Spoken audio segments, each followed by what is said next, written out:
Guys আসেন একটা জিনিস দেখাই আপনাদেরকে। আসলে কিভাবে আপনারা স্কেলেটার তার লাগাবেন তার একটা ভিডিও নিয়ে আসলাম। সংক্ষেপে আপনারা স্কেলেটার তার লাগাইতে পারবেন।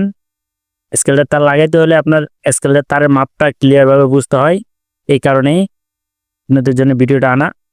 আমার আঙ্গুলের মাপটার দিকে খেয়াল রাখবেন, সংক্ষেপে কাটতে পারবেন তারটা। আমি একটু বড় রাখছি, আগে বড় রাখে তারটা টেনে নিলাম, টেনে আবার ক্লিয়ার করে মাপটা নিয়ে তারপরে কাটতেছি।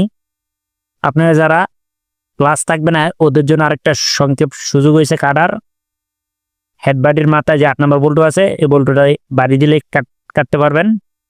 কিছু একটা দিয়ে বাড়ি দিলে এমনভাবে বাড়ি দিবেন জানি নাটটারও ক্ষতি না হয়, তারটা কাটা যায়। তারটা মাথাটা ব্যাখ্যা করে দিয়ে তারপরে গুল করে দিয়ে একটু সুতা ভেসাই দিবেন। সুতা এমনভাবে ভেসাবেন জানি যে পিস্টনটা আছে পিস্টনটার গ্রুপটায় বসে। এভাবে তারটা পেঁচাই আস্তে আস্তে আস্তে আস্তে আপনি পেঁচাবেন। এত তাড়াহুড়া করার দরকার নেই, আস্তে আস্তে, বেশি বড় করবেন না, মিডিয়াম রাখবেন, তাহলে সংক্ষেপ হবে। এখন আমি স্প্রিংটা আর পিস্টনটা দিয়ে এটা আটকে দিব। এত আহামরি ঝামেলা না, কিন্তু অনেকজন বুঝতে পারেন না, ড্রাইভার ভাইরা যারা আছেন অনেকজন বুঝতে পারেন না, এই কারণে অনেকজন জানে কিভাবে তারটা লাগাই দিতে পারে। এখন আমি পিস্টনটা কার্পারের ভিতরে ঢুকাবো। পিস্টনের মাপটা দেখেন কিভাবে ঢুকাইলাম, একবারে সংক্ষেপ ইজি দিয়ে লাগাই দিবেন। লাগাই দিলে আপনি স্টার্ট দিয়ে পিকআপ দিলে বুঝতে পারবেন কি অবস্থা। ওকে, আসসালাম।